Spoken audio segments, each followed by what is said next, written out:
Have you ever had one of these races where the second you join the server, you instantly know that you will have a rough time and that you are basically way in over your head? Well, this championship race was 100% one of those scenarios, because not only did I do a last minute sign up just because I was bored for the ELMS championship, I also decided to do it with the LMP2 Evo, a car which I had never driven before. And after about half an hour of practice, it was time to join the lobby, and I instantly saw that I was placed in split 1, and I really wasn't looking forward to it. But the second I'd actually joined the server, I saw the names with the likes of Jardier, Valentin Barrier, Thomas Lieden, and you know, some of the other top drivers there. And not only that, because this would also be a mixed condition race in which we would start in extreme wet condition and it would slowly start to dry out. So I would basically be on unknown territory for the entire race. And just when it seemed that I had everything under control and that I was just driving to the finish, I almost choked on my drink and I had one of the funniest moments I have ever had in sim racing. And just to give you an idea of how bad the conditions would actually be, let's jump into qualifying. And so here we are on board for my qualifying lap. As you can see, this is already lap 5. I had some fails before. We brake before the 150 meter braking marker because it's so slippery. And even then it's quite tough to actually stop the car and get it slowed down properly. Luckily we managed to be able to do so. And now we go up to the second set of chicanes. Here we brake at 150 meters. And the braking in these cars is really what it's all about, because they don't have ABS, and especially in these conditions it's extremely easy to lock up the rears and just end up in the gravel. Here in the first Lesmo I drive quite a good line, maybe I come in a little bit hot but it's still okay. But here in the second Lesmo I make a dumb mistake, I go a little bit too deep, lock up the front right. That then makes me go deep and I go over the rumble strip. Of course I lose all my speed. And now we are coming up to Ascari, extremely tricky in these conditions. And to be honest, I'm still not experienced enough with this car yet to actually know how much curb to use, but I think I'm pretty much nailing it here. As you can also see in the Delta, I'm gaining a bunch of time. And now we have just Curva Parabolica coming up. If we don't mess it up, we should have a nice time on the board here, and it looks okay, it's okay. We get the car rotated nicely, back on the throttle nice and early. And of course, with this being a good lap, I'm trying to minimize the distance to the line, and we get a 146.76. And as you can see, in the standings we are P17, not that great, but yeah, it will have to do. We did beat Mr. Phipps, friend of the channel, Shake and Bake is his channel. So, honestly, I did pretty well, I think. I kept it on the track and I did at least one clean lap. But it was very clear to me that I didn't have the pace at all to keep up with these top guys. And I was more than happy with my position at the back of the grid. Obviously, I knew in these conditions there would be a lot of death ahead. So I was just trying to make use of this and gain some spots that way. And so let's just see how I did in the race. And as you can see here for the race start, even before we have started the pace car procedure, it's already raining, the track is already wet, and so it would be very tough to actually see something, keep it on the track. And here you can see very clearly, even with these low speeds, the spray is already massive. And so my focus for this race would be mainly to not make a fool out of myself. I remembered I don't have any experience with this car. I'm pretty much way over my head and I really don't want to ruin anyone's races.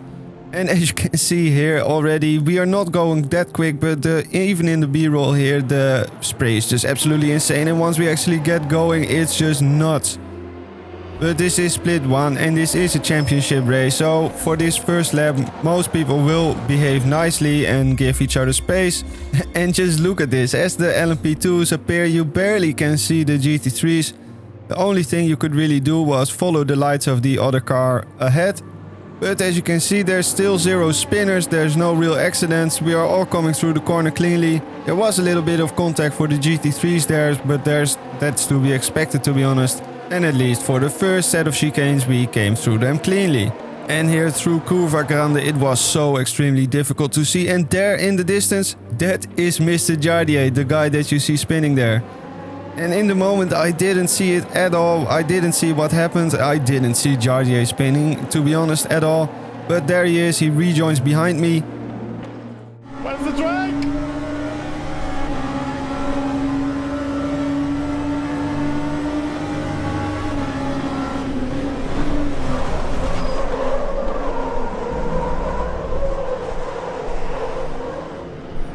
Thanks, mate. Appreciate it. No, let's not be careful on a wet track.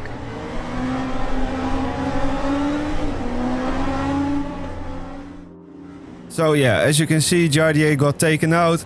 And obviously this is something I never want to see, but it will be really fun actually racing with one of my sim racing heroes. I have raced him before in some of my LFM races, but with Jardier being such a massive inspiration for me personally to actually create my YouTube channel and start making videos. And I think it's just a nice moment where I can share the track with Mr. Honzik for the first time on this channel here. And so let's actually focus on the racing for a bit, because we are now nicely settled in at 15th position. Obviously Jardier and Mr. Cascatau had an incident, so yeah, that's why I have the positions. And here is Mr. Cascatau coming for me. And I knew this would be a fuel saving race, so I'm already just letting him pass, just giving a massive lift. If I can get my fuel saving in early, that would only work to my advantage compared to these guys ahead who are most likely not fuel saving. Because later in the race we would most likely, as it would dry out, we would most likely do more than 53 laps, and so we would need more fuel than what was estimated currently. And here you can see on my face I'm just extremely confused, like wait, why is Jardier behind me? What happened? I didn't see anything at all. But of course he just got taken out. And here I have an extremely nice move on Mr. Palm. We go alongside through the first chicane and we give each other plenty of space. There's zero contact there. And we get past cleanly. And there in the mirror he appears for the first time, Mr. Jardier. Obviously he will have a ton more pace than me, like seriously, like more than 1.5 seconds a lap I think. But after his spin, his front tires are absolutely cooked, and yeah, it would take a while for them to recover again. If they would recover at all. But this would give me a little bit of an advantage into keeping him behind me for a few laps, hopefully. And honestly, at this stage of the race I was just very happy with myself. I had made zero contact, zero incidents, and I was just driving cleanly in P15. And as you can see, the guys ahead are just driving away from me, but that's fine because they are just pushing hard, they are not fuel saving at all. And I was pretty much just planning on saving this stint and then going full push for the last one, when I knew it would be dry and I'm a little bit more confident with this car. And as you can see behind me, Jardier is not catching up as quickly as I was expecting, so I was assuming he had damage. That was still alright though with his car, but yeah, his tires were just completely dead. He had a massive flat spot and he had massive vibrations in his steering wheel. So for at least one full lap we have kept him behind now. And I don't care who you are, but there are legit not many people who can say that they have done that. So that really put a smile to my face. And here is an accident. Mr. Marika got spun out by Mr. Minio, I think. And here I go down the inside, but he's just blocking. A little bit dirty, I think. Because I wasn't even planning on passing him. I just didn't want to be compromised. But now I had to do a massive lift in order not to run into him. Then he just messes up his braking zone and he has to go deep. Of course I follow him because I'm an idiot. And here I was fully expecting to have to wait longer, but the penalty just disappeared again, and yeah, I could just drive on. I still have Jardier 0.8 of a second behind me, which is still very respectable I would say. But especially with this Minio guy, it would be very clear to see how much more pace he had on me. But of course I'm just still trying to survive, I'm not trying to battle with these guys. I know in the back of my mind at least some of them will crash out of this race and will just give me some freebies. So I'm absolutely not risking anything here. I'm just going a little bit slower than I can go. But with that I'm also making sure at least I drive consistent. And here, because I'm fuel saving, I mess up my braking zone completely. And there he is in the mirrors. Mr. Jardier, like a hawk, he instantly is there. He already has more speed than me and he is in the draft. And I really don't want to make a fool out of myself in front of 500 people, so I'm just giving a nice old lift and letting him go. I know my race is not with him, he's way too quick. He goes a little bit deep into the chicane here, he has a little bit of a squiggle coming out of the corner, but it's all good, we didn't lose too much time. And now we have friend of the channel behind me, Mr. Shake and Bake, Andrew Phipps, who was having a bit of a rough day at the office. He had a bit of a difficult qualifying and that left him with a bad qualifying position, which is the only reason he is behind me, because generally he is much better than me with these LMP cars, I would say. He also has a ton of more experience with them, so yeah, there's that. But the luck was simply not on his side for this race. And I must say here at this point, it is so nice to have a really good driver in front of you that you can just follow their lines. But it is also very demotivating to see just how quickly they are driving away from you again and you start to having to defend from Phipsy. Now I had already seen how much pace Phipsy had, so I just wanted to let him go after this corner. But here in Variante Ascari, I go a little bit wide and a little bit too greedy on the throttle, and there I almost lost it. Phipsy ran into me, he basically just stabilized my car again. But we both now have orange rear bumper damage and front bumper damage. But I still stick to my plan of letting him go, and with that we sadly lost 2 positions. Let's see what happened here. I went a little bit wide, I went a little bit greedy on the throttle. I almost spun out and there was Mr. Phipps to save me.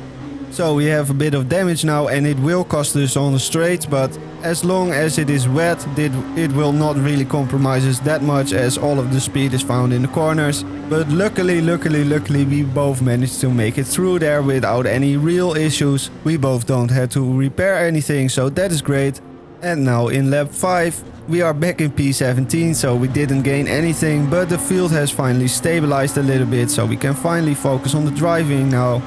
This is of course a 1.5 hour quote-unquote endurance race, so strategy will play a big part in where we will end up. And here is the bad luck I was speaking about, because Phipsy just loses it on the throttle. No!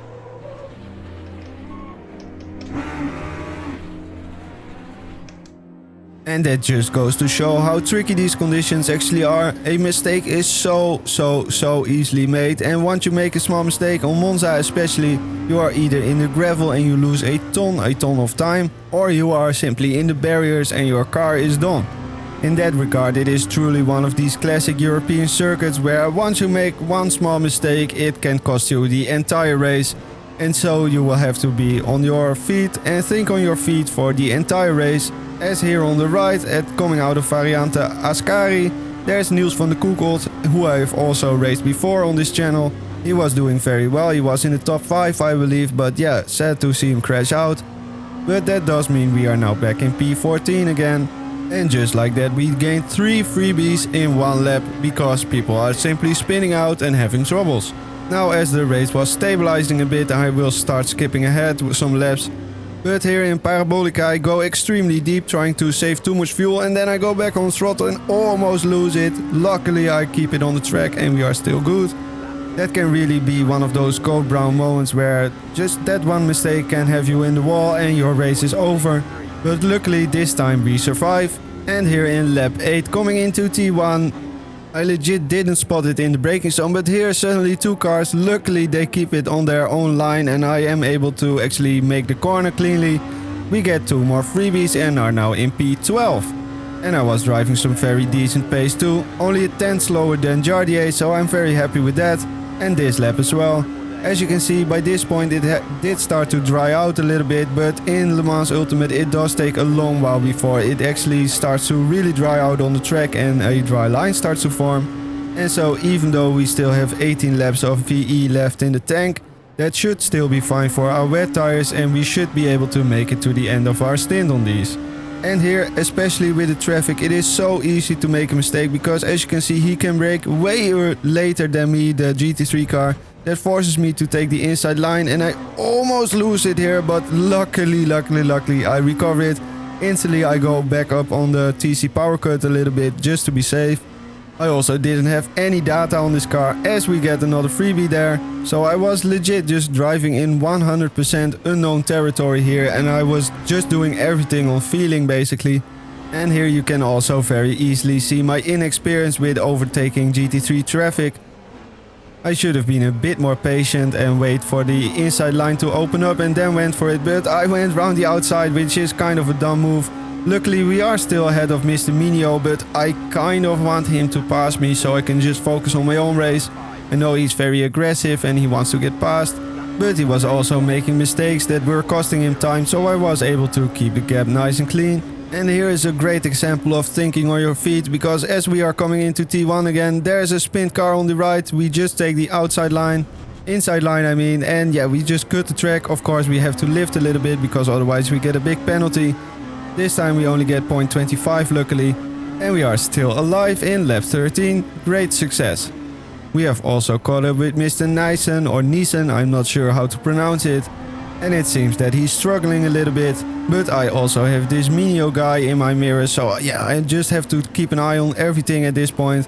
There's also GT3 cars, and here I just see an opportunity and I go for it. Luckily I know better than to slam it there on the inside, because I know the Ferrari will just take it. Also that was Valentin Barrier, so it would have been terrible to make a fool out of myself there. But look at that, it's unbelievable, but I'm now up in P9. Zero experience with this car, zero pace, but just by keeping my nose clean, or at least trying to, I am now in P9 already, even in split 1. And so if I would have the option to finish the race now, I would 100% take it, but there's still more than an hour left to race, and as a result anything can happen. And here in Parabolica again, because I'm an idiot, I'm going for the outside line. Maybe this is because I have driven so much GT3 cars that is just what I'm used to, but yeah, I really should have gone for the inside there. And here in lap 15 you can finally start seeing a real dry line starting to form. I still have this Mr. Minio guy on my tail, so yeah, I just have to keep an eye on him. And just like in qualifying here, I lock up my front right, I go a little bit deep, I do keep it on the track and I'm on the throttle nice and early, but this Minio guy just carries a ton more speed and is past me. But honestly I was quite happy with this, because now I could lock back in and drive my own pace. And as you can see, the lap times were pretty respectable at least. And I was just driving consistent and safe laps. You know what they say, right? Practice what you preach.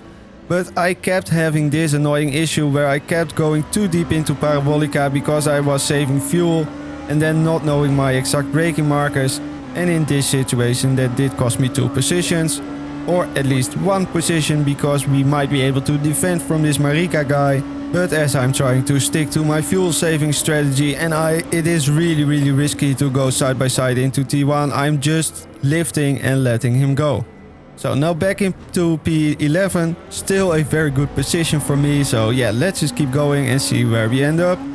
And at this point I was just planning on settling in behind Mr. Marika and seeing if I could keep up, maybe get some draft from him, that would be very nice to save the fuel. But he went instantly on the offensive on Mr. Neeson here, down the inside, and Mr. Neeson did leave the door open very wide, so I am also just going for it. And with that we are now back up in P10, and there you can see in P13 Mr. Honzik. It seems like the vibrations on his tires were a little bit too much and he went in to change them. But that would also mean he would be on an offset strategy now, which would be suboptimal most likely, as me and the other runners still have 10 and a bit more laps to go in the tank. And as you can see, Mr. Marika was a bit quicker than me, but I was just trying to follow him, drive his lines and yeah, just copy what he is doing and see if I could save some fuel in the process. And of course with these races there's quite a lot of stuff you have to manage, but as long as I would stick to my +2 I would be good for my pit stop and for the rest of the race. My tires were also still looking very nice, even for the drying line starting to form now. And here we have Mr. Neeson making a move on me, and as he was giving me so much space all of the time, I'm just letting him go here. Or at least so I thought, because he instantly just loses it on the brakes and yeah, he's just gone. So a bit unlucky for him. I just wanted to give him the position, like honestly. I was not defending, but he just loses it under braking and yeah, sad for him. And here you can see sometimes you are just a little bit unlucky with the timing of the traffic, and that can cost you so much time. So much so that Mr. Palm was now instantly behind me and trying to make a move into Parabolica. We still have 50 minutes left to race, so I'm not defending from him. I still am on my fuel saving strategy as well. So I'm just giving him plenty of room, hoping for him not to run into me, and we both managed to survive. I am now back in P11, but yeah, as I said before, this is still a very nice position to be in, so I'm more than happy. We still have 7 more laps to go, and then we will start making our pit stops. And just as I was thinking, like, do I go for the inside here? This guy proves to me why you shouldn't do that, and he goes off the track. He has to yield massive amount of time now, and I get back P10 from him. Very nice gift, thank you very much. And sometimes just having a little bit of patience does really seem to pay off. And here, coming into Ascari, another very scary moment. This GT3 ahead of me starts spinning out almost, and I wanted to go around the outside and then the inside, and then I just had to chuck it over the gravel because I didn't want to run into me. Luckily I didn't get an off-track warning for it, so I could just keep pushing. And that was another one of these certified code brown moments where you have to react on the fly and yeah, just try to save your race or end up in the barrier. And as you will be able to see, this time I take a sip of my drink successfully. And this is of course a little bit of foreshadowing, wink wink. And ahead of me, Mr. Pia is struggling a lot. And I am being an idiot again. I should have just been a little bit more patient and instantly went for the inside. But I am an idiot, so I didn't. And now let's start preparing a little bit for our pit stops. The track is drying out more and more. And this would be a very suitable time to actually switch to dry tires. And here again, another perfect example of me being an idiot in traffic, because I should have just waited for the inside line again, but yeah, I didn't, and thus I am extremely compromised and I lose about a second here. And it is especially in these scenarios where my inexperience in this class really starts showing. Normally I'm the one being overtaken, not the one overtaking. And with people pitting, I was now in P3. Of course, this is not effective position, but it is nice to dream. And this is now my in-lap. And of course, we are switching to dry tires, but I do quickly want to mention here the strategy advisor tab thingy is saying 66 liters required. But that was assuming a wet track on wet tires. But now it's a dry track on dry tires, so I really should not have listened to the strategy advisor and just kept my fuel at maximum, because as you will be able to see throughout the next stint, this was a massive mistake. Because I thought to myself I had made it through all of the pain in the wet stint and I had extended my stint to 28 laps, which is honestly remarkable. And that from now on I would just be able to not focus on fuel saving at all and just full send it to the end, which is way easier in terms of mental focus in my opinion. But luckily I didn't fully listen, or at least I didn't fully trust the strategy tab, because as you will be able to see, once I'm in the pits it will also jump to 58 liters required, and that would honestly have not been enough. I would not have made it. It would have been impossible. So yeah, learn from my mistake and don't trust that stupid thing. And here we are into the pits, and as you will be able to see on my MFD, I am decreasing the fuel level a little bit just because it's advising me to. As you can see, it's saying 60 liters required, I'm keeping it at 65, so 10 liters less than maximum, and this was honestly a giant stupid mistake. So if there is anything to take away from this race, for me especially, as an individual, is to not trust the damn MFD pit strategy advisor when it is mixed conditions. When the conditions are stable, the lap times are stable, etc., the pit strategy advisor is quite good and quite accurate. But as soon as conditions start changing and you have to start changing your tires from wets to dries or vice versa, it becomes less and less accurate to the point where you just cannot trust it at all. And so here we are for our outlap. Of course I have to take it very slow. The track is pretty dry, but it is also very green now. There's not much rubber on the track. It is also not very warm, so it will take a while before the tires are actually fully up to temperature and I can start really pushing. But even after our pit stops we are still in P11, so we did very well. And honestly, looking back at the way I was driving during this race, considering the amount of practice that I had, which was basically none, I think I was doing extremely well. So far I only made one stupid mistake that was my own doing, and that was the Vips contact moment, where I almost spun out coming out of this corner.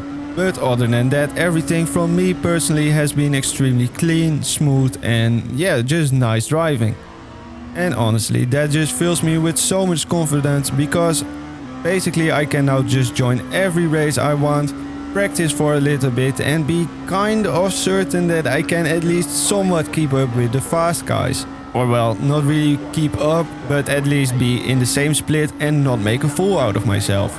You know what I'm saying. And so with the field being quite spread out, it was also being a bit boring now, so I'm just skipping through the laps. But now the tires were finally up to temperature and the track was also very much dry now. We could finally start pushing a little bit more and the lap times were very rapidly decreasing as a result. And so let's just go through a lap together here. Coming into the second chicane, we can brake way later now. We can also carry more speed in the corner, be way more aggressive on the throttle and just everywhere gaining a bunch of time basically. And here, especially in the Lesmo corners, it's remarkable how much more nimble the car suddenly feels again. After first like 20 minutes of driving in horrendous wet conditions and then like driving for half an hour on used wet tires in the dry is really nice. But then I do this. And as you can see, there's complete terror in my face, but I am able to just spin a nice 360 and just carry on my way. Instantly I switched to the tire tab to see if any of my tires are fully cooked, but I didn't have to hold the brakes because I was on the gravel. And because of that I don't have any flat spots on my tires and as a result I can just keep on driving. But this was just a reminder to myself that even in these conditions it was still extremely easy to make a mistake and just end up in the barrier. Here I got away with it because I'm extremely lucky for some reason, but yeah, I really have to tone it down a little bit again. You can also see it in my face, I'm just breathing a sigh of relief. But luckily I would be able to settle in again and drive some very consistent laps within a few tenths of each other. As you can see, the track was also still drying out and I was just going quicker and quicker. This Almeida guy was having some struggles, so I'm passing him also back up into P11. And I was honestly just being extremely frustrated that I had to save so much fuel, as you can see in my face, because I had the pace, I could gain more positions, I could go way faster, but yeah, I just had to save every lap a ton of fuel. And here we are, the moment of a literal choking, because yeah, here you go.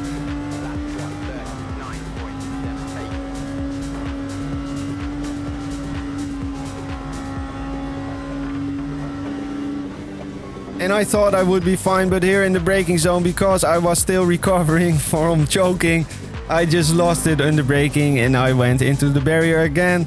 I now have to do a massive lift to not get the off track. I thought like, wow, why am I still getting warned here? Still evaluating, and I'm getting a 1.75, which is honestly quite extreme, I would say. But luckily I had enough of a margin. And also the fact that I'm still alive in real life is a nice bonus too. I do now have heavy front bumper damage, heavy rear bumper damage and some left front suspension damage. But it is only 10 more laps to go and as long as I lock in it should be fine. And I was just very happy that the car was still steering straight somewhat. It was maybe like 1 or 2 degrees off, but it was still more than drivable. And yeah, it wasn't doing strange stuff. I didn't have to pit really. So I was just telling myself at this point, lock in again, focus and just bring it to the end. But as you can see, I'm still making dumb mistakes. As I'm very close to my track limit maximum here, I'm just lifting massively. I don't want to get a drive-through at all. And here you can see I'm still driving the wrong line here, also compromising the GT3s. They really don't like me being there on the outside of them. But you know me guys, I am eager to learn and this is something I will take on board for next week. And luckily I was able to lock back in, so here's another lap time compilation. 141, 141 again. And yeah, just very nice consistent laps. Here I was losing some time because of the traffic. But as you can see, I was still having to save massive amounts of fuel. And I was, you know, just really annoyed with this. Because with my driving style, I'm somehow really good at saving a ton of fuel. Especially in corners. But I also really hate doing it. Because it just means I can never really fully lock in and just drive my own style. There's always something in the back of my mind that I have to keep paying attention to. But luckily, I managed to be able to make it to the last lap with enough fuel in my tank. And yes, I 100% realized that Jardier was having an extremely unlucky race. But to finish just 3 positions behind him, only 27 seconds behind him, after 1.5 hours of racing in a car I had never driven before this day, that just fills me with so much confidence, so much happiness, and yeah. Awesome result, awesome. And this was also one of the most fun races I have done in a long time, because I was driving on feeling for basically the entire race, and driving on feeling is way more fun in my opinion than just being an alien and repeating the same memorized patterns all the time like you are a Guitar Hero player. And for me that very often is a tough balance that you have to strike with sim racing. How much do you practice? How hard do you try? But now a question for you, if you are still watching at this point. What makes sim racing fun for you? Is it the try-harding and seeing how well you can do? Is it just hopping online and do a race just casually just to relax and have fun? Or are you a bit more like me, where you are just a general car nerd and you essentially like everything that has to do with 4 wheels? Please let me know in the comments, I would love to hear from you. And so here we are for the last corner. I see these GT3s fighting for the final position, so I'm just giving a massive lift again. I want to be 100% sure that we can actually make it to the line, but with 0.2 of a lap still left in the tank, we should be more than okay. Of course, once I cross the line, I instantly left off the throttle not to get the penalty. Even though I don't think you will even get a penalty in these cars. I think it's only in the GT3s with a VE thingy, but I'm not sure. I don't want to take any risks, you know. But here we go, guys. P11 in such a crazy split without any real experience. Yeah, I'm just still speechless. Thumbs up from me, very happy. And here's just one minor thing I want to moan and complain about. If you have done a nice race together or a long race together, say GG good race. It's not just about being a gentleman, it's about keeping the community welcoming and inviting and friendly towards each other. Because I'm not here to make enemies, I am here to make friends. And it would be awesome to see if more people would embrace the post-race chat a little bit more. And with that rant out of the way, I wish you all a fantastic day. If you like this video, you know what to do. Click on the buttons, please. Thank you very much. I have been OSW Sim Sports. Ciao.